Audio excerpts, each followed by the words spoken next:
Hello hello hello hello it is audible. Hello hello voice आ रहा है? Okay, 2 और 3 मिनट्स में स्टार्ट करते हैं। अभी थोड़ा वेट करते हैं अदर स्टूडेंट्स का, right?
Okay, hello students, good evening.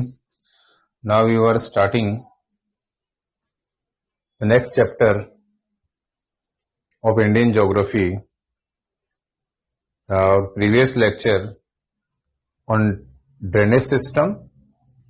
Now we will continue with drainage system. Okay, तो उस दिन हम लोगों ने ड्रेनेज सिस्टम में रिवर्स कंप्लीट कर लिया था।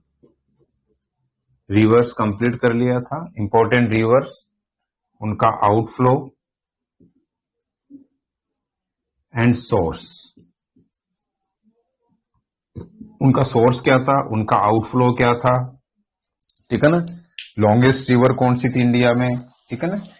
Waste flowing longest river, east flowing longest river, ठीक है ना। ऑलमोस्ट हमने कंप्लीट कर लिया था, राइट। तो नेक्स्ट अब आज हम करेंगे इंपॉर्टेंट डैम्स कि कौन सी रिवर के ऊपर कौन सा डैम है, ठीक है ना। Important dams and CTs on the river banks, ठीक है ना। ये फैक्चुअल क्वेश्चंस आते हैं आपके एसआई से रिलेटेड एग्जाम्स में, क्लरिकल एग्जाम्स में, एसएससी के एग्जाम्स में, ठीक है। तो चलो हम स्टार्ट करते हैं। Important river dams and heading होगी हमारी multipurpose dams. Multipurpose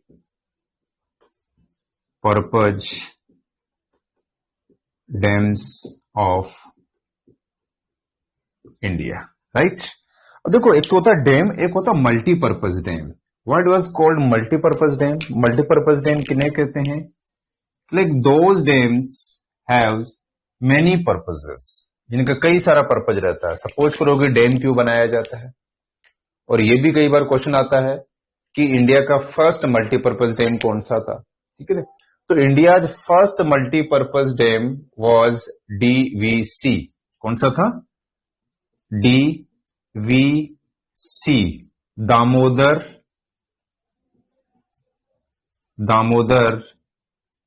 valley corporation.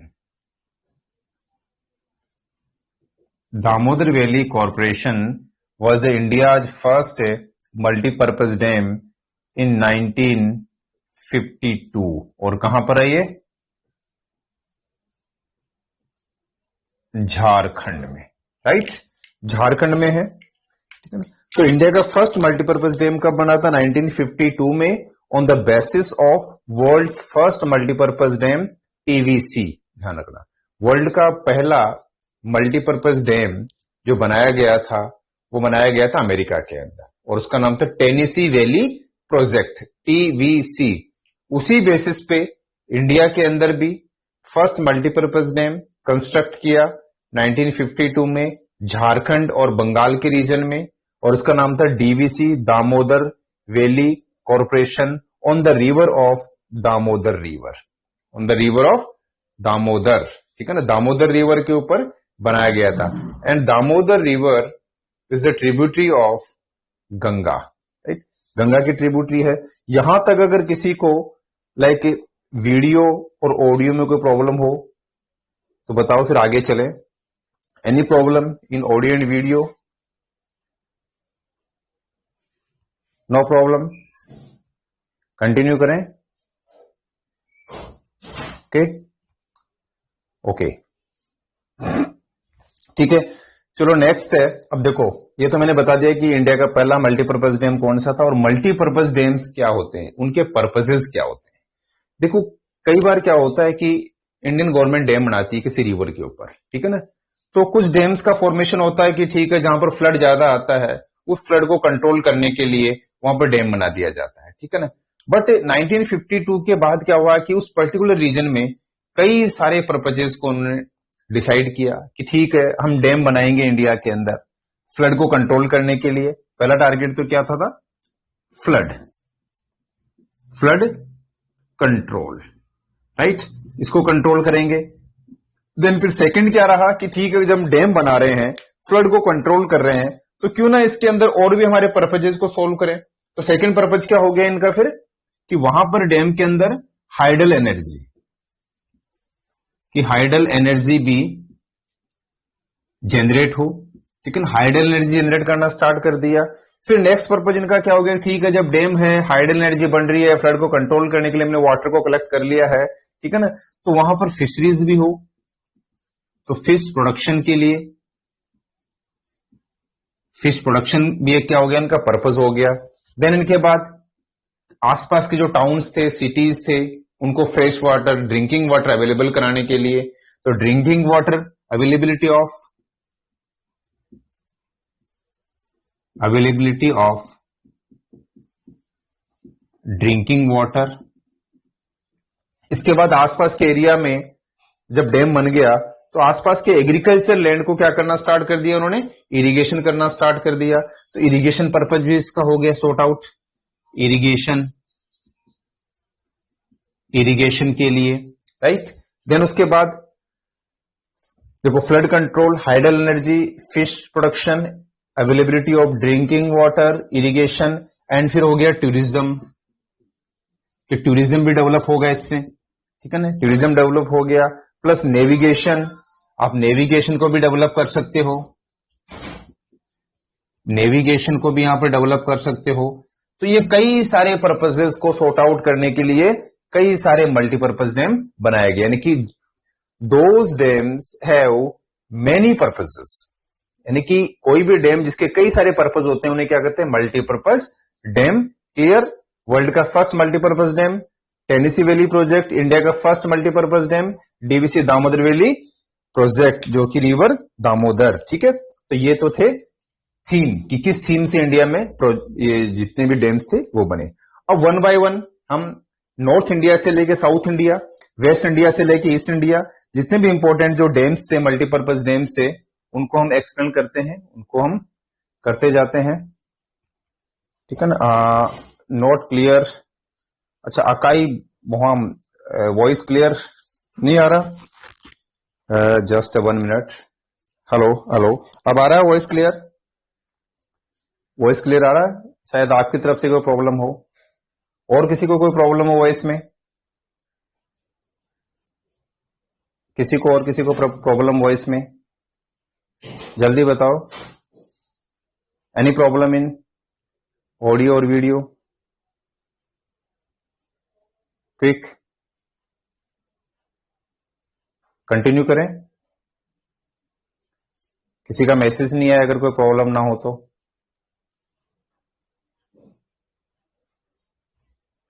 No problem,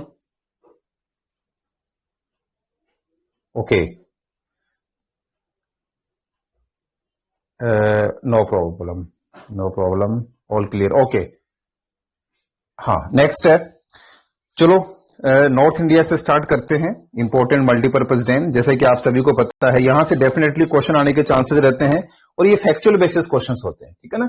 ये फैक्चुअल बेसिस क्वेश्चन होते हैं। आपने छोटी क्लासेस में पढ़ा होगा और भी कई सारे एग्जाम दिए होंगे, वहां पर भी इस टाइप के क्वेश्चन पढ़े होंगे कि कौन कौन से मल्टीपर्पज डैम्स थे इंडिया के अंदर, कौन से। अच्छा, डैम से रिलेटेड क्वेश्चन क्या था कि डैम ऑन रिवर, कि कौन सी रिवर के ऊपर डैम है और कौन से स्टेट के अंदर वो डैम है। एक तो इस टाइप का क्वेश्चन आता है। सेकंड क्वेश्चन ये आ सकता है कि अगर उस पर्टिकुलर डैम में, डैम से रिलेटेड अगर दो स्टेट्स के बीच में डिस्प्यूट्स हो, ठीक है ना, लाइक जैसे कि कावेरी रिवर है, कावेरी रिवर के ऊपर जो मुल्ला पेरियर डैम है, वहां पर डिस्प्यूट्स है, केरल और कर्नाटक और तमिलनाडु वाटर शेयरिंग को लेकर डिस्प्यूट्स है। तो इस तरह के जो न्यूज में हाईलाइटेड रहते हैं कोई भी डैम जिनको भी डिस्प्यूट रहता है, वो क्वेश्चन आ जाते हैं। फॉर एग्जाम्पल, अभी लास्ट ईयर सरदार सरोवर डैम न्यूज में हाईलाइट था।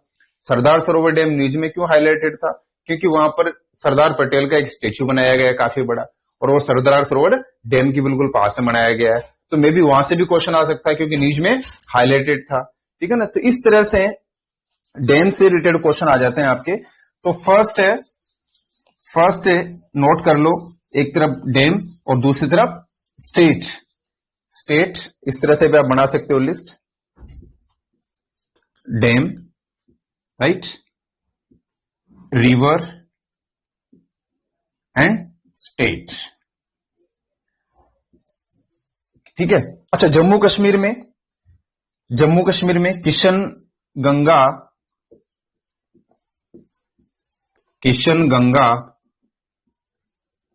डैम, इसको किशन गंगा प्रोजेक्ट भी कहते हैं, रिवर है किशन गंगा, रिवर का नाम क्या है? किशन गंगा रिवर है, और स्टेट है J&K। सॉरी, अब क्या हो गया? यूटी हो गया। जम्मू कश्मीर क्या हो गया? यूटी हो गया। Next important dam, Baglihar dam.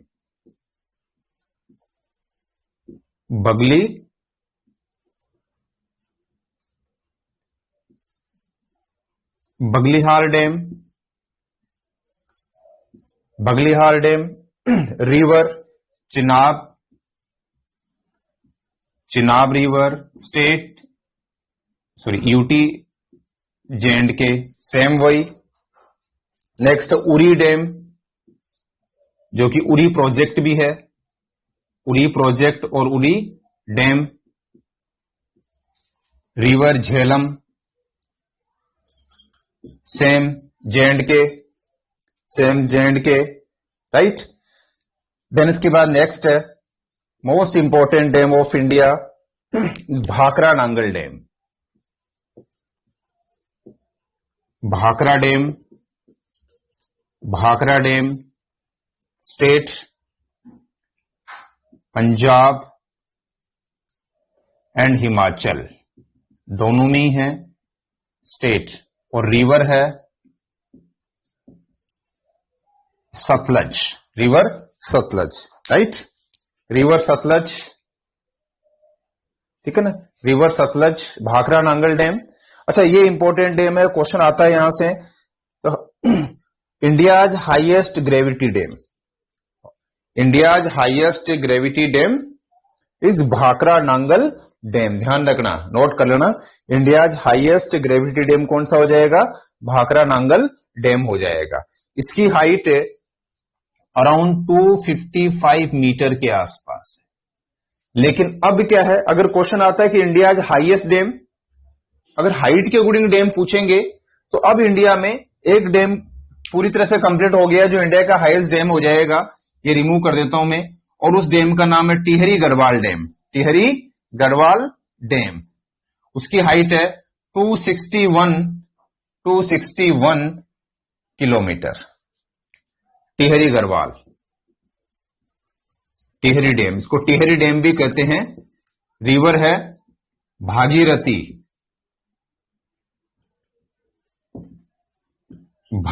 River, state Uttarakhand में है। इसकी हाइट हो जाएगी 261 मीटर। अब ये कंप्लीट हो गया। तो इंडियाज हाईएस्ट डैम अगर क्वेश्चन आता तो Tehri dam, and highest gravity dam क्योंकि ये हाइट के ऊपर है, हाईएस्ट ग्रेविटी डैम अगर क्वेश्चन आएगा तो भाखरा नांगल डैम। ओके, तो ये ध्यान रखना आपने, highest gravity dam Bhakra Nangal और highest dam Tehri Garhwal dam, right. Then next dam है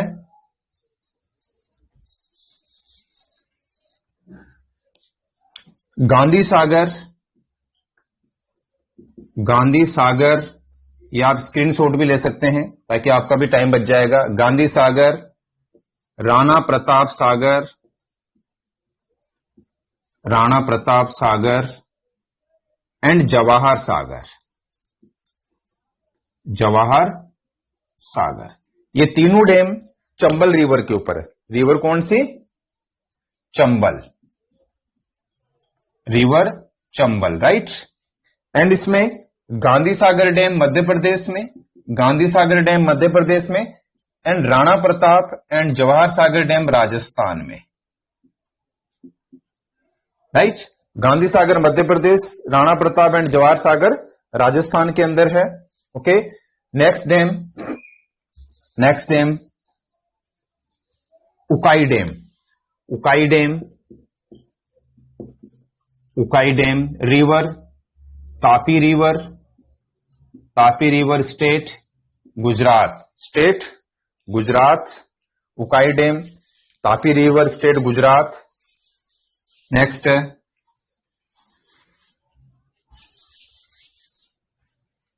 Sardar Sarovar dam, Sardar Sarovar dam,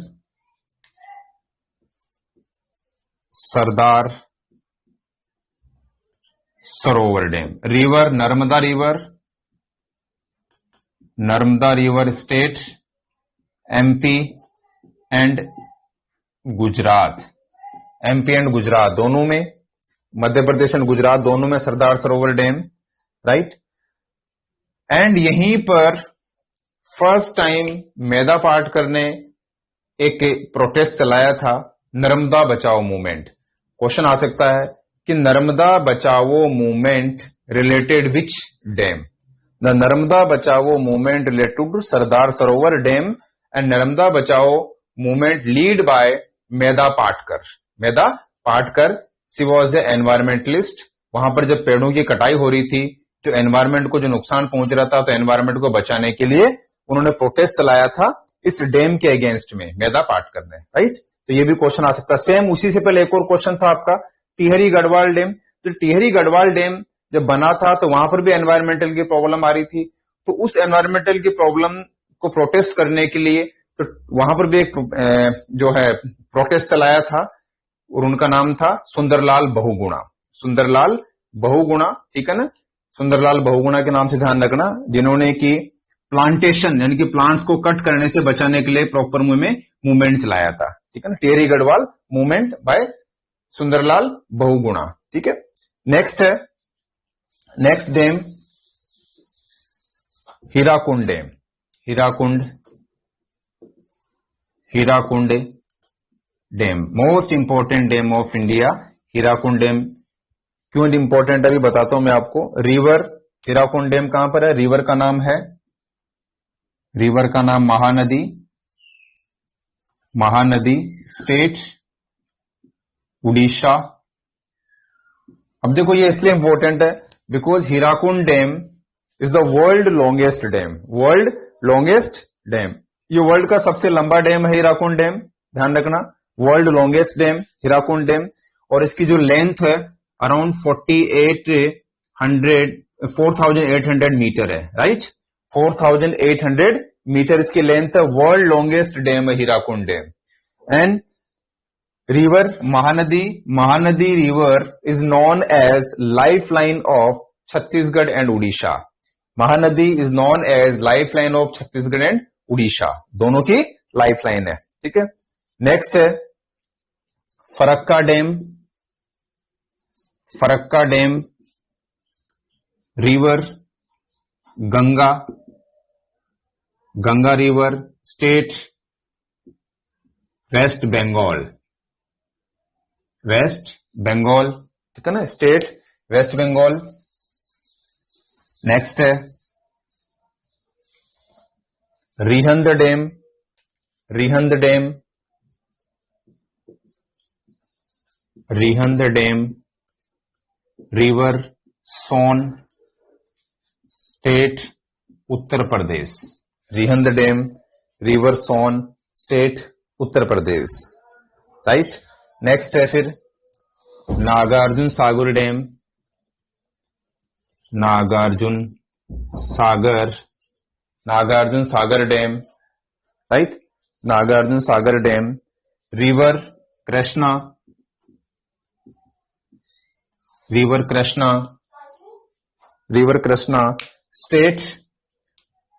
state ये आंध्र प्रदेश एंड तेलंगाना, आंध्र एंड तेलंगाना दोनों में है, ठीक है ना, आंध्र एंड तेलंगाना दोनों में है, ठीक है ना, Nagarjuna Sagar dam. Next dam Kolleru dam, Koyna dam. Next dam है Koyna dam, river Koyna, state Maharashtra, Koyna dam, river Koyna, state Maharashtra. ये डैम इसलिए इंपॉर्टेंट है, कोयना डैम इसलिए इंपॉर्टेंट है बिकॉज यहां पर 1967 में मैन मेड अर्थक्वेक आया था, तो अर्थक्वेक की वजह से इस डैम पूरा डैम क्या हो गया था, कोलैप्स हो गया था, राइट। तो ध्यान रखना।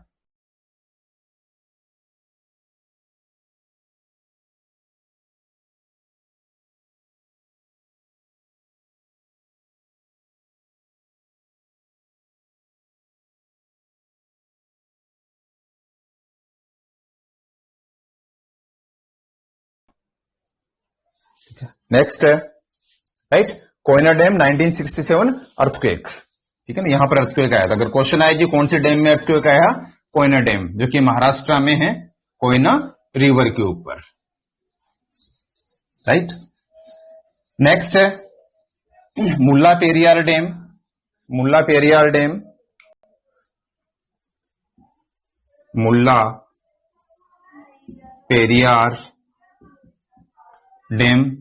रिवर मुल्ला Periyar river,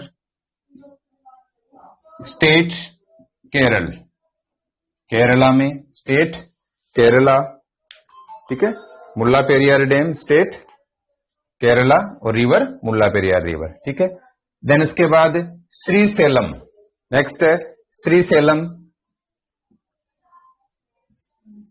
Srisailam dam,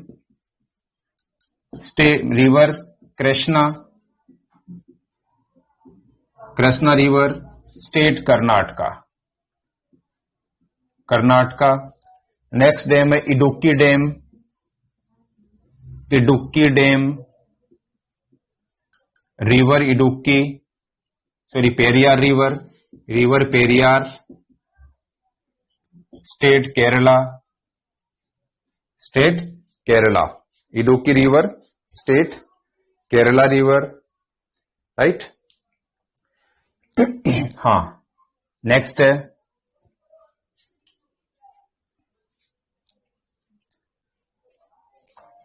Indravati dam,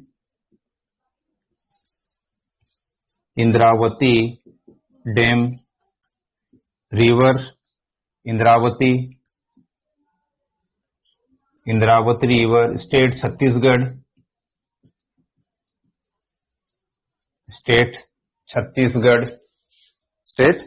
Chhattisgarh, ठीक है।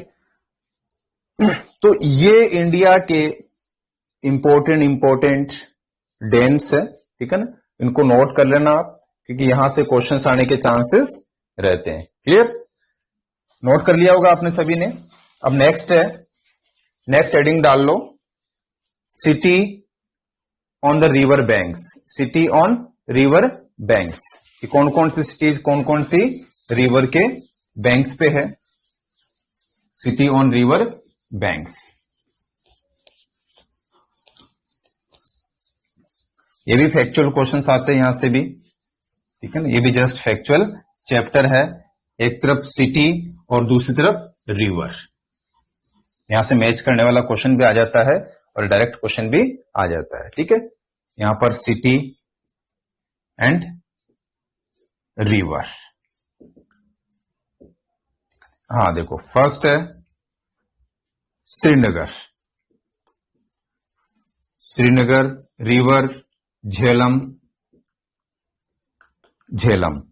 Jammu river Tawi. Ludhiana river Sutlej, right. Next है दिल्ली रिवर यमुना। नेक्स्ट है आगरा रिवर यमुना। नेक्स्ट है कानपुर रिवर गंगा। नेक्स्ट है इलाहाबाद, एंड अब क्या हो गया, प्रयागराज। ये है गंगा यमुना दोनों के कॉन्फ्लुएंस पे, गंगा एंड यमुना दोनों के कॉन्फ्लुएंस पे। नेक्स्ट फिर से सिटी एंड रिवर, ठीक है ना। हाँ, Ayodhya, Ayodhya river Saryu. Lucknow river Gomti. Patna Ganga, right. Banaras Ganga. Haridwar Ganga. Dibrugarh, Dibrugarh Brahmaputra, Brahmaputra. Dibrugarh Brahmaputra. Pasighat, Pasighat Siang, Pasighat on Siang river, ठीक है। Guwahati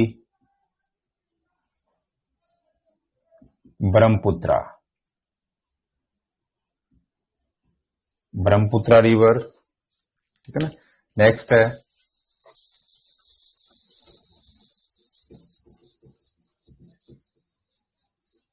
Ahmedabad, Ahmedabad on Sabarmati river.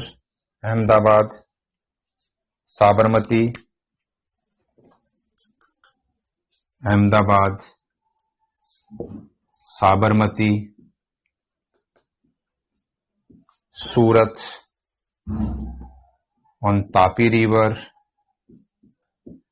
Jabalpur Narmada river, ठीक है ना। हाँ, कटक, कटक उड़ीसा में है। Cuttack Mahanadi, Mahanadi river. Kolkata, Kolkata on Hooghly river, Hooghly river. Kolkata on Hooghly river. Vijayawada, Vijayawada Godavari, Godavari river. Vijayawada on Godavari river, ठीक है। तो ये इंपॉर्टेंट सिटीज एंड रिवर्स हैं जहां से आपके क्वेश्चंस आते हैं, ठीक है ना। Important cities and rivers. Then Nashik भी आप नोट कर सकते हो, नासिक जो कि महाराष्ट्र में है। नासिक गोदावरी, गोदावरी नासिक गोदावरी रिवर पे है ये, ठीक है। नोट कर लिया सभी ने। चलो, ये तो था आपका ड्रेनेज सिस्टम से रिलेटेड चैप्टर, जिसको आज हमने कंटिन्यू किया है। इंपॉर्टेंट डैम्स और कौन कौन सी सिटीज, कौन कौन सी रिवर्स के ऊपर है, राइट। अब इसके बाद नेक्स्ट हेडिंग आप डालो, next chapter soil of India. क्योंकि देखो, सॉइल काफी इंपॉर्टेंट पार्ट होता है, ठीक है, रिसोर्सेज का। जो हमारे डिफरेंट डिफरेंट टाइप के रिसोर्सेज हैं, उन रिसोर्सेज में से सॉइल भी एक इंपॉर्टेंट रिसोर्स है। Like soil resource, important natural resource, and vegetation also natural resource. तो अब हम आगे डिस्कशन करेंगे natural resources related, like soil, soil के बाद फिर नेचुरल वेजिटेशन। ठीक है, तो फर्स्ट है सॉयल। देखो सॉयल बेसिकली होता क्या है, ठीक है ना, सॉयल क्या होती है, इसका फॉर्मेशन कैसे होता है, ठीक है ना, और सॉइल क्यों इंपॉर्टेंट है, टाइप्स ऑफ सॉइल क्या क्या है इंडिया में, किस किस टाइप की सॉइल्स होती है, ठीक है ना। तो soil basically composition of soil is the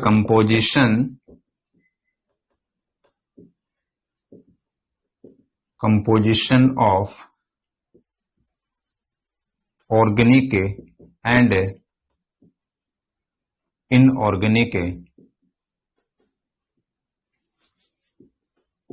components. ठीक है ना, सॉइल किस किस से मिलकर बना होता है, ऑर्गेनिक एंड इनऑर्गेनिक कंपोनेंट का फॉर्मेशन होता है सॉइल। देखो 1 सेंटीमीटर फर्टाइल सॉइल के फॉर्मेशन में अराउंड 100 ईयर्स लग जाते हैं, बट उसी 1 सेंटीमीटर सॉइल को हटने में, उसको इरोड होने में ओनली 5 मिनट भी नहीं लगते। ठीक है ना, तो इसलिए सॉइल काफी इंपॉर्टेंट है। सॉइल एग्रीकल्चर के लिए इंपॉर्टेंट है, सॉइल बिल्डिंग मटेरियल्स के लिए इंपॉर्टेंट है, सॉइल जहां पर की different different minerals like gold जो कि रिवर प्लेजर से निकलता है उसके लिए भी इंपॉर्टेंट है। ठीक है ना, सॉइल की काफी सारी इंपॉर्टेंसीज हैं, ठीक है ना, but in India soil is the most important part of agriculture, क्योंकि एग्रीकल्चर के लिए ज्यादा यूज होता है सॉइल का। देन नेक्स्ट है types of the soil. Types of the soil, India में कितने टाइप की सॉइल होती है, types of the soils in India there are 8 types of soil, 8 types of soil in India। India में 8 types की soil होती है। कौन कौन सी है देखो मैं बताता हूं आपको, यहां से क्वेश्चन आएगा तो किस टाइप का क्वेश्चन आएगा वो भी मैं आपको बताऊंगा। फर्स्ट है एलुवियल सॉइल, सेकंड है ब्लैक सॉइल, थर्ड है red and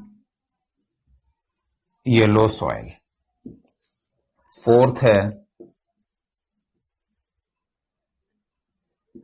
laterite soil, fifth है अल्केलाइन सॉइल, सिक्स्थ है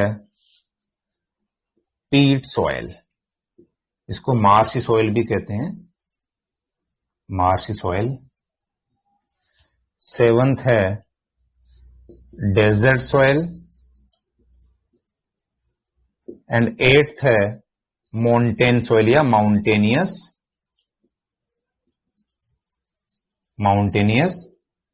सॉइल। देखो alluvial soil, black soil, red and yellow soil, laterite soil, alkaline soil, peat soil, desert soil and mountainous soil, ये different different types की soils हैं। ठीक है ना, अब देखो इनका मैप के थ्रू मैं आपको बताता हूं कि इंडिया में कहां कहां पर किस किस टाइप की सॉइल्स होती है थ्रू मैप।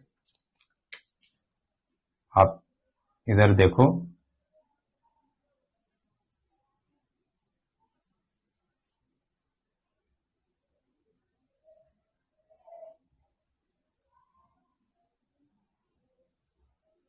ठीक है, तो फर्स्ट है एलुवियल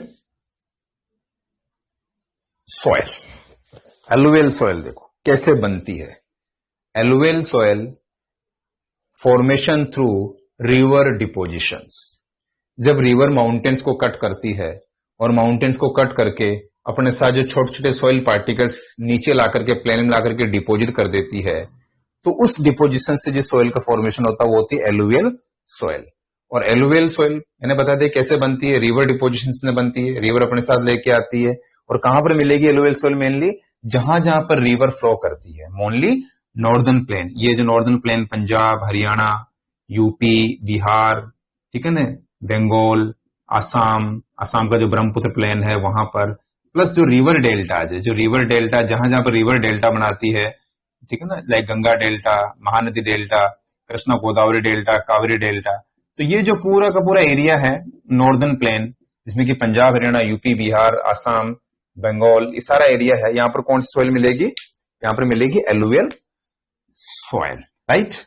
अब आपको पता है कि इंडिया में सबसे ज्यादा एरिया पे किस टाइप की सॉइल होती है, इन सभी सॉइल में। तो क्वेश्चन आपका यही आता है, अगर छोटे एग्जाम में, ये एपीसीएस लेवल के एग्जाम में थोड़ा डीपली क्वेश्चन आता है, बट सब इंस्पेक्टर लेवल के एग्जाम में आपको डायरेक्टली क्वेश्चन पुट कर लेंगे। क्वेश्चन कैसा होगा कि इंडिया में सबसे ज्यादा एरिया में किस टाइप की सॉइल होती है, प्लस कौन सी सॉइल के लिए कौन सी, कौन सी क्रॉप के लिए कौन सी सॉइल इंपॉर्टेंट होती है, ठीक है। या ये भी पूछ लेंगे कि इंडिया में कौन कौन सी एरिया में किस टाइप की सॉइल होती है, ये पर्टिकुलर सॉइल का फॉर्मेशन कैसे होता है। तो आपको पता है किसी को कि इन सब में सबसे ज्यादा सॉइल कौन सी होती है इंडिया में, बताएगा कोई, कौन सी सॉइल सबसे ज्यादा होती है इंडिया में, ठीक है। तो अराउंड 42% एरिया में, अब इंडिया के टोटल ज्योग्राफिकल एरिया का 42% एरिया पे एलुवियल सॉइल होती है, क्लियर। जितना भी ज्योग्राफिकल एरिया है उसके अराउंड 42% एरिया में एलुवियल सॉइल होती है, ठीक है ना। अब देखो एलुवियल सॉइल, ये भी दो टाइप की होती है alluvial soil, khadar, khadar and bangar, khadar and bangar, khadar alluvial and bangar alluvial, ठीक है ना। तो खादर और बांगर में दोनों में क्या डिफरेंस है, खादर न्यू एलुवियल सॉइल होती है, new, and Bangar old alluvial soil होती है। जो न्यू होगी वो ज्यादा फर्टाइल होगी, मींस खादर मोर फर्टाइल सॉइल कंपेरेटिवली बांगर, बांगर ओल्ड सॉइल है तो लेस फर्टाइल है, खादर न्यू सॉइल है तो मोर फर्टाइल सॉइल होगी, क्लियर। अब देखो एलुवियल सॉइल में इंपॉर्टेंट क्रॉप्स कौन कौन सी होगी, एलुवियल सॉइल में इंपॉर्टेंट क्रॉप्स है व्हीट, राइस, शुगर केन, ठीक है, प्लस आपका ये वेजिटेबल्स, वेजिटेबल्स, ठीक है ना। ये इंपॉर्टेंट क्रॉप्स कहां होती है, एलुवियल सॉइल के अंदर। नेक्स्ट है ब्लैक सॉइल, नेक्स्ट है ब्लैक सॉइल। अब देखो जो ब्लैक सॉइल है इसके डिफरेंट डिफरेंट नेम है। पहले देखो ब्लैक सॉइल कहां पर होती है, ये जो रीजन है डेक्कन प्लेट्यू, महाराष्ट्र, मध्य प्रदेश, तमिलनाडु, कर्नाटक के, कर्नाटक, कंप्लीटली महाराष्ट्र, ये रीजन किसका है, ये ब्लैक सॉइल का। यहां पर क्या होती है, ब्लैक सॉइल होती है। अब ब्लैक सॉइल नॉन एज, इसको कई सारे नाम होते हैं ब्लैक सॉइल के, नॉन एज लावा सॉइल, इसको लावा सॉइल भी कहते हैं, known as cotton soil and known as regur soil. ये सभी किसके नाम है, ब्लैक सॉइल के। ब्लैक सॉइल को लावा सॉइल भी कहते हैं क्योंकि इसका जो फॉर्मेशन होता है वो वोल्केनिक इरप्शन के थ्रू, जो लावा है, लावा से इसका फॉर्मेशन हुआ। जब स्टार्टिंग में जब वोल्केनिक इरप्शन हुआ था तो वोल्केनिक इरप्शन यहां पर आके जमा हो गया था वोल्केनो, और काफी टाइम के बाद जब ठंडा हुआ, टेम्परेचर इसका लो हुआ, तब जाकर के डिफरेंट डिफरेंट इंटीग्रेशन हुआ और इंटीग्रेशन से सॉइल में कन्वर्ट हो गया। तो ब्लैक सॉइल किससे बनी है, लावा से बनी है, इसलिए इसका नाम लावा सॉइल भी कहते हैं। अब इस सॉइल के अंदर मैक्सिमम जो क्रॉप का प्रोडक्शन होता है वो होता है कॉटन एंड शुगर केन, ठीक है ना। कई बार क्वेश्चन पूछ लेते हैं, डायरेक्टली आपको क्वेश्चन आता है कि which soil is important for cotton production, तो कॉटन प्रोडक्शन के लिए ब्लैक सॉइल, कहां पर, यहां पर। And which soil also important for sugar cane, sugar cane के लिए भी ब्लैक सॉइल। तो black soil is important for cotton production and sugar cane production, दोनों के लिए इंपॉर्टेंट है। प्लस ब्लैक सॉइल को साउथ इंडिया में तमिल लैंग्वेज में इसको रेगुर भी कहते हैं, क्या कहते हैं इसको, रेगुर भी कहते हैं। तो ब्लैक सॉइल के डिफरेंट डिफरेंट नेम्स है, lava soil, cotton soil and regur soil, clear. Next है रेड एंड येलो सॉइल। अच्छा, इसका जो ब्लैक कलर होता है ये भी मैं आपको बताता हूं, हालांकि काफी डीपली क्वेश्चन है, कभी अगर पूछ भी ले तो ध्यान रखना। जो ब्लैक सॉइल का जो कलर ब्लैक होता है, इसका जो ब्लैक कलर होता है ड्यू टू टिटानीफेरस आयरन, टिटानीफेरस, टिटानीफेरस आयरन, ये अंडरलाइन करना है इसको। इसका जो ब्लैक कलर होता है वो टिटानीफेरस आयरन की वजह से होता है। इस सॉइल के अंदर टिटानीफेरस आयरन ज्यादा होता है, इस वजह से इसका कलर ब्लैक होता है, क्लियर, ठीक है। अब नेक्स्ट है red and yellow soil. Next है, ये मैं रिमूव कर देता हूं, ठीक है ना। नेक्स्ट है black and red and yellow soil, red and yellow soil. अब देखो रेड एंड येलो सॉइल ये दोनों एक साथ होती है। सॉइल के अपर पार्ट का कलर जो होता है रेड होता है, और जैसे जैसे नीचे जाएंगे रेडिशनेस कम होता जाता है, तो नीचे का कलर क्या हो जाएगा, येलो हो जाएगा। इसलिए ऊपर रेड और नीचे येलो, इसलिए रेड एंड येलो सोयल। और मोस्टली कहां पर मिलेगी रेड एंड येलो सोयल? ये इस रीजन में, झारखंड, छत्तीसगढ़, मध्य प्रदेश, आंध्र प्रदेश, उड़ीसा, इस रीजन के अंदर, उड़ीसा, तमिलनाडु, केरल, कर्नाटक, इस एरिया के अंदर कौन सी सोयल मिलेगी? MP, eastern part of Gujarat, eastern part of Rajasthan, यहां पर मोस्टली किस टाइप की सोयल मिलेगी? Red and yellow soil.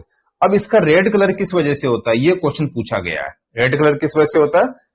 इसका जो रेड कलर होता है वो आयरन ऑक्साइड की वजह से, आयरन ऑक्साइड, आयरन ऑक्साइड की वजह से इसका कलर क्या होता है? रेड कलर होता है। ऐसी टाइप के क्वेश्चन पूछते हैं आपसे कि इसका अगर रेड कलर होता है तो किस वजह से होता है? आयरन ऑक्साइड की वजह से इसका रेड कलर होता है। ये छोटी छोटी इंफॉर्मेशन होती है इंपॉर्टेंट, जो आपको ध्यान रखनी है, ठीक है ना।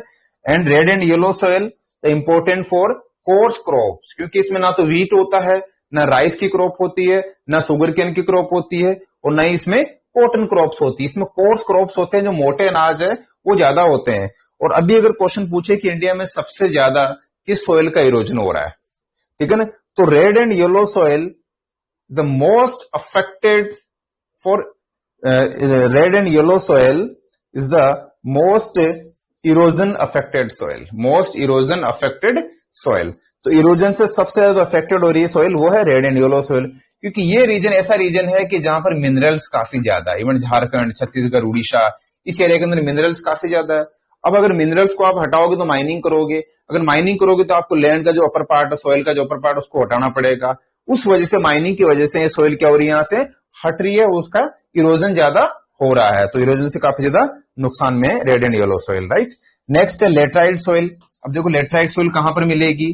लेटराइट सोयल का जो एरिया है वो फिक्स है यहां पर, ये जो वेस्टर्न घाट में कर्नाटका का जो रीजन है, western Ghat Karnataka, western part of Karnataka, western part of Karnataka plus Orissa, ये उड़ीसा में southern Orissa, western part of Karnataka and southern Orissa, इन दो रीजन में कौन सी सोयल है?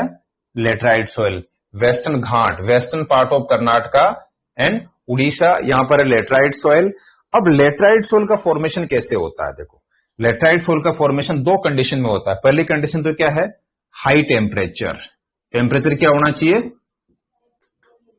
टेम्परेचर हाई होना चाहिए। दूसरी कंडीशन क्या? हैवी रेनफॉल, हैवी रेनफॉल होनी चाहिए। टेम्परेचर भी हाई रहेगा और रेनफॉल भी हाई रहेगी।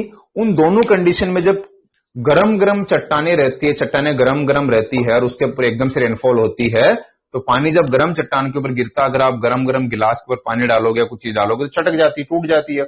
उसी तरह से गरम रॉक्स के ऊपर अगर आप पानी डालोगे तो चट्टाने वहां पर टूटना स्टार्ट हो जाती, टूट करके कंटिन्यूसली रेनफॉल आएगी तो और ज्यादा वो बारीक हो जाएगी, बारीक करके वो चिपचिपी हो जाएगी। तो उस पूरे के पूरे प्रोसेस को कि जब रॉक्स गर्म होती है, उसके ऊपर रेनफॉल होती है, टूटती है और डिसइंटीग्रेशन होता है, उस पूरे के पूरे प्रोसेस को क्या कहते हैं? Leaching process. क्या कहते हैं इस प्रोसेस को? Leaching process, leaching process. तो इस लीचिंग प्रोसेस से किसका फॉर्मेशन होता है? लेटराइट सॉइल का फॉर्मेशन होता है। ध्यान रखना, दो तरह से क्वेश्चन आते हैं कि laterite soil form due to which process? Form due to leaching process. और लीचिंग प्रोसेस में क्या होता है? हाई टेम्परेचर और हेवी रेनफॉल की वजह से ये लीचिंग प्रोसेस होता है। तो डायरेक्टली पूछ लेंगे कि हाई टेम्परेचर और हेवी रेनफॉल कंडीशन में कौन सी सॉइल बनती है? लेटराइट सॉइल बनती है। या डायरेक्टली पूछ लेंगे कि लीचिंग प्रोसेस से कौन सी सॉइल बनती है? लेटराइट सॉइल बनती है। And laterite soil is important for coffee crops, coffee की क्रॉप के लिए इंपॉर्टेंट है। प्लस इसमें कैश्यू नट,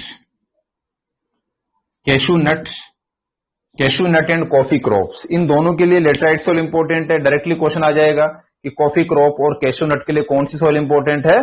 तो लेटराइट सॉइल इंपॉर्टेंट है। ठीक है ना। देखो ये चैप्टर बड़ा इंपॉर्टेंट है। अगर आपको एसआई का एग्जाम देना है, कोई भी एग्जाम दो, डायरेक्टली या फैक्चुअल क्वेश्चन पूछ लेते हैं यहां से, राइट। नेक्स्ट है फिर alkaline soil. Next alkaline soil. देखो एल्केलाइन सॉइल में बेसिकली क्या होता है, इसमें बेसाल्ट ज्यादा होता है, सॉल्ट ज्यादा होता है ना, ये ठीक है ना। तो बेसाल्टिक सॉइल ज्यादा होती है एल्केलाइन सॉइल। और ये मैनमेड सॉइल है बेसिकली, ये नेचुरल सॉइल नहीं कह सकते, ये मैनमेड सॉइल है। एरिया कहां पर एल्केलाइन सॉइल का? एल्केलाइन सॉइल कहां पर होती है? ये जो पंजाब एंड हरियाणा, कहां पर? Some parts of Punjab and Haryana, some parts of, पूरा पार्ट नहीं, थोड़ा बहुत part, some parts of Punjab and Haryana, western UP, ठीक है ना, northern part of Gujarat, northern part of Gujarat and western part of Kerala, western part of Kerala. देखो एरिया मैंने बता दिया आपको एल्कलाइन सॉइल का, northern part of Gujarat, western part of Kerala and some parts of Punjab and Haryana, ठीक है ना। अब क्यों होती है? वो इसलिए होती है कि हमारे जो इंडिया में फार्मर्स की एक टेंडेंसी होती है कि अगर वो खेत को ज्यादा पानी डालेगा, इनकी एक्सट्रीम इरिगेशन करेगा, तो मे भी शायद क्रॉप अच्छी हो सकती है, लेकिन ऐसा नहीं है। हर किसी की एक लिमिटेशन होती है।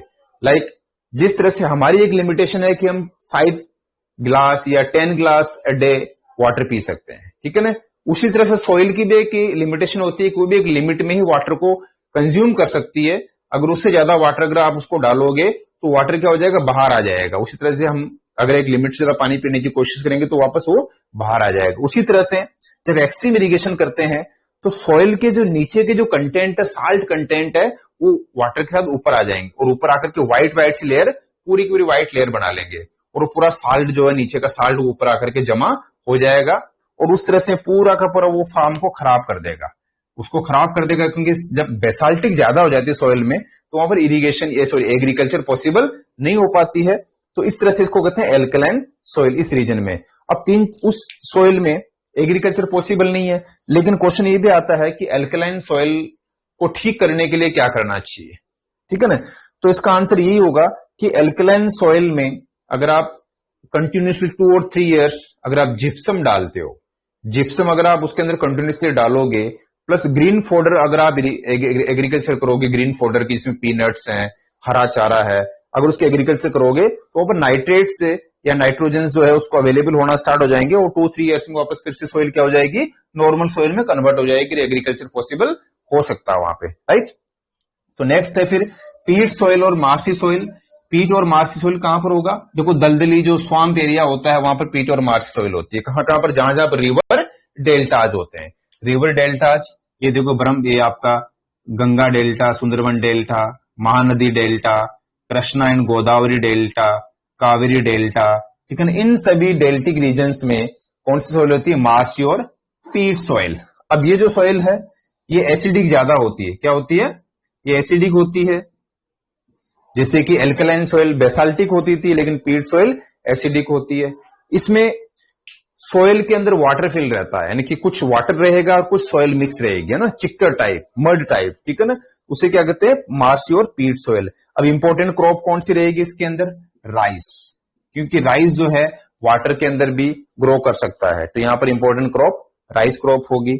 नेक्स्ट है डेजर्ट सॉइल। डेजर्ट सॉइल का एरिया है ये एरिया जहां पर रेनफॉल 50 सेंटीमीटर से कम होती है, या रेनफॉल 25 सेंटीमीटर से अगर कम रहेगी, less than 25 centimetre rainfall, those area convert into arid region और डेजर्ट रीजन। तो वहां पर जो सॉइल रहेगी ये इस रीजन में, वेस्टर्न राजस्थान में, है ना। तो ये जो वेस्टर्न राजस्थान का पार्ट है, ये वेस्टर्न राजस्थान का पार्ट है, तो यहां पर किस टाइप की सॉइल मिलेगी? Desert soil.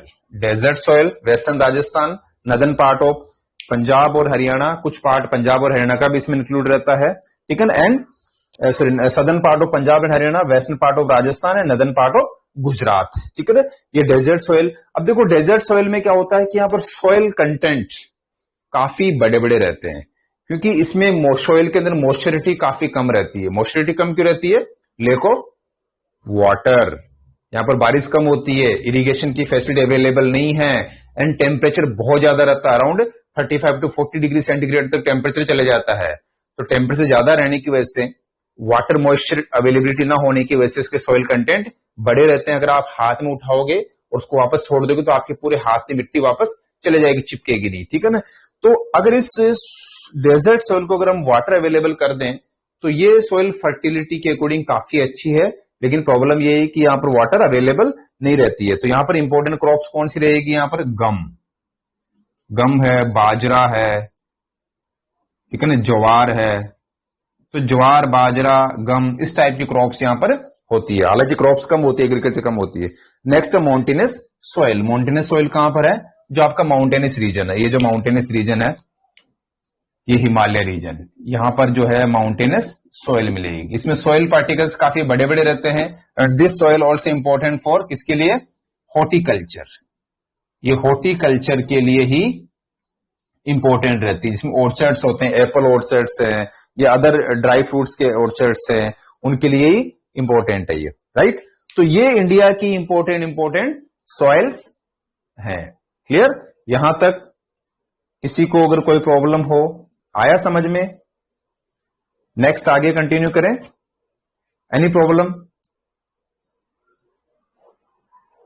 अगर कुछ पूछना हो, कुछ क्वेश्चन पूछना हो यहां तक, no any query, we continue next topic. बताइए जल्दी। कोई क्वेश्चन नहीं, कोई क्वेरीज नहीं? ओके। किसी ने मैसेज किया है, या हाँ, बताइए कोई क्वेरीज हो, कुछ पूछना हो। क्या क्वेश्चन आपका? No question, okay. अच्छा देखो, इसमें एक और इंपॉर्टेंट पार्ट रह गया है अभी सॉइल में, जो कई बार छोटे एग्जामों में भी क्वेश्चन आता है, बड़े एग्जामों में भी क्वेश्चन आता है। एक अंडरस्टैंडिंग बेसिस क्वेश्चन आता है, एक जनरल अवेयरनेस बेसिस क्वेश्चन रहता है, और वो रहता है सॉइल इरोजन। सॉइल इरोजन जो कि आजकल जो एनवायरमेंटल प्रॉब्लम चल रही है किसी भी एग्जाम में, चाहे वो आईएएस हो, चाहे वो एपीपीसीएस हो, चाहे एसआई हो, चाहे क्लरिकल हो, सभी एग्जाम में मोस्टली आजकल जो क्वेश्चंस पूछे जाते हैं वो एनवायरमेंटल से रिलेटेड क्वेश्चन पूछे जा रहे हैं आजकल, क्योंकि एनवायरमेंट को अवेयर होना जरूरी है। और क्वेश्चन आपका ये हो सकता है सॉइल इरोजन से रिलेटेड, कि सॉइल इरोजन क्यों हो रहा है, उसकी रीजंस क्या हैं, ठीक है ना। What will the basic factors of soil erosions and what are the basic reasons for soil erosion. क्या रीजन है सॉइल इरोजन होने के? पहली बात तो देखो, सॉइल इरोजन क्यों होती है, सॉइल इरोजन क्या होता है। अब देखो, सॉइल इरोजन का मीनिंग होता है कि जो ऑलरेडी जो सॉइल है उसका डिग्रेडेशन हो जाए, ठीक है ना। या सॉइल वहां से, सपोज करो यहां पर सॉइल है, ये सॉइल है, या तो सॉइल यहां पर पहले डिपॉजिट है, अगर यहां से हट करके सॉइल यहां पर चले जाएगी तो यहां की जो ऑलरेडी इंपॉर्टेंट सॉइल है वो क्या हो जाएगी, इरोड हो जाएगी, ठीक है ना। या दूसरा रीजन है कि यहां पर अगर ऑलरेडी सॉइल है, अगर उस सॉइल की फर्टिलिटी रेट कम हो जाएगी, उसकी फर्टिलिटी रेट अगर डाउन हो जाएगी तो वो भी क्या हो जाएगा, उसका सॉइल इरोजन हो जाएगा। दो तरह से सॉइल का इरोजन हो सकता है, मे बी उसकी फर्टिलिटी रेट अगर डाउन हो जाएगी तो भी सॉइल इरोजन होगा, या यहां से सॉइल रिमूव हो जाएगी, दूसरी जगह चले जाएगी तो भी सॉइल इरोजन होगा, रीजन, ठीक है ना। तो दो इंपॉर्टेंट इसके लाइक जिसको हम कहते हैं ना कि ट्रांसपोर्टर, जो सॉइल को इरोड करने के दो इंपॉर्टेंट ट्रांसपोर्टर होते हैं। May be soil erosion may be wind through, wind के थ्रू भी सॉइल इरोजन हो सकता है, और मे बी वाटर, या तो वाटर के थ्रू सॉइल इरोजन हो सकता है या विंड के थ्रू हो सकता है। और वाटर के थ्रू कैसे होगा, कि सपोज करो फ्लड आया, किसी साल बारिश ज्यादा हुई, अगर फ्लड आएगा तो फ्लड की वजह से वहां पर जो डिपोजिशन ऑलरेडी सॉइल का हो रखा है, तो फ्लड या वाटर की स्पीड की वजह से अपर मोस्ट सॉइल जो है, क्योंकि अपर मोस्ट सॉइल तो इंपॉर्टेंट होती है फर्टिलिटी के अकॉर्डिंग, तो वहां से हट करके चली जाएगी, तो उससे क्या हो जाएगा, सॉइल का इरोजन हो जाएगा। वो तो किसके थ्रू होगा, वाटर के थ्रू होगा। और इंडिया में मैक्सिमम जो वाटर के थ्रू सॉइल इरोजन हो रहा है वो कहां पर हो रहा है, हो रहा है यूपी, उत्तर प्रदेश, बिहार, ठीक है ना, एंड आसाम। आसाम में देखो ब्रह्मपुत्र रिवर हर साल फ्लड लेके आती है और वहां से सॉइल का इरोजन करती है। यूपी बिहार में गंगा और उसकी जो ट्रिब्यूटरीज है वो हर साल फ्लड लाती है और उससे सॉइल का इरोजन कर रही है, राइट। अब देखो विंड इरोजन कहां पर ज्यादा होगा, कि सपोज करो कि वहां पर वेजिटेशन कम है, अगर वेजिटेशन होती है तो विंड के लिए एक तरह से बैरियर का काम करती है, बट वेजिटेशन ही नहीं है तो जब हवा चलेगी तो हवा अपर मोस्ट सॉइल को अपने साथ उड़ा करके ले जाएगी काफी दूर तक, तो उससे सॉइल का इरोजन हो जाएगा। तो विंड इरोजन नेचुरल सी बात है कहां पर ज्यादा होगा, राजस्थान में, डेजर्ट एरिया में, राइट। तो विंड इरोजन राजस्थान में, और वाटर के थ्रू जो इरोजन होगा सॉइल का वो यूपी और बिहार, आसाम में होगा। तो ये दो तो बेसिकली ट्रांसपोर्टेशन फैक्टर्स है जिसकी वजह से सॉइल का इरोजन होता है। बट कॉमन रीजन्स क्या है, कॉमन रीजन्स, जो कॉमन रीजन्स है सॉइल इरोजन के, वो मैं आपको मेंशन करता हूं। The reasons for soil erosion, directly question पूछ लेते हैं, और इस टाइप के क्वेश्चन में all of the above answers आते हैं, ऑलमोस्टली आंसर जो होते हैं ना ऑल ऑफ द अबाउ सारे आते हैं। तो रीजन्स फॉर सॉइल इरोजन, अगर टाइम कंप्लीट हो जाएगा तो कल हम करेंगे natural vegetation and Indian agriculture, right. कल नेचुरल वेजिटेशन करेंगे जिसमें फॉरेस्ट एरिया होगा, नेशनल पार्क्स होगा, बायोस्फीयर रिजर्व होंगे, आपके अरुणाचल के भी 2 नेशनल पार्क आएंगे और एक बायोस्फीयर सेंचुरी आएगी, ठीक है, और एग्रीकल्चर वाला चैप्टर भी कल करेंगे, ठीक है ना। तो आज ही मे भी शायद ये करते करते कंप्लीट हो जाएगा टाइम। हाँ, तो पहला रीजन तो क्या सोइल इरोजन का, फ्लड। पहला रीजन तो क्या रहेगा, फ्लड।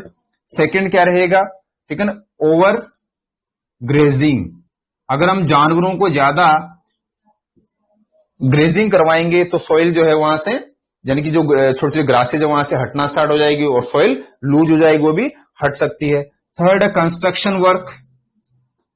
कंस्ट्रक्शन वर्क, अब कंस्ट्रक्शन वर्क में हम क्या करते हैं, लाइक रोड का कंस्ट्रक्शन करते हैं तो भी खुदाई करते हैं, सॉइल कमजोर होती है, या फिर हम हाईवेज बनाते हैं, या फिर हम डैम बनाते हैं, उससे भी खुदाई करते हैं। तो जो भी कंस्ट्रक्शन वर्क रहेगा उन सभी कंस्ट्रक्शन वर्क में ऑलमोस्ट सॉइल का इरोजन पॉसिबल है, ठीक है ना। इसके अलावा फ्लड, ओवरग्रेजिंग। अच्छा देखो, कई बार ड्रॉट पड़ता है तो ड्रॉट की वजह से भी क्या होता है, सॉइल इरोजन होता है। इसके अलावा हम क्या करते हैं, हमारे फार्मर्स क्या होते हैं, साइंटिफिक एग्रीकल्चर नहीं करते, वो एक ही क्रॉप को बार बार उसी तरह से ग्रो करते रहते हैं, जिससे सॉइल की जो फर्टिलिटी है वो कम हो जाती है, यानी कि unscientific method of agriculture, unscientific method of agriculture, ये भी एक तरह से सॉइल इरोजन का पार्ट है। इस तरह से सॉइल इरोजन हो सकती है।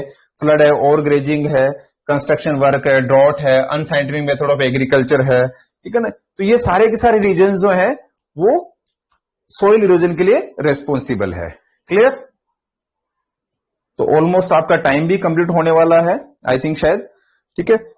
अब देखो, कल मैं एक बेसिक सा रीजन बताऊंगा कि सॉइल इरोजन को कंजर्व करने के लिए, इसको रोकने के लिए क्या क्या मेथड्स हम यूज कर सकते हैं।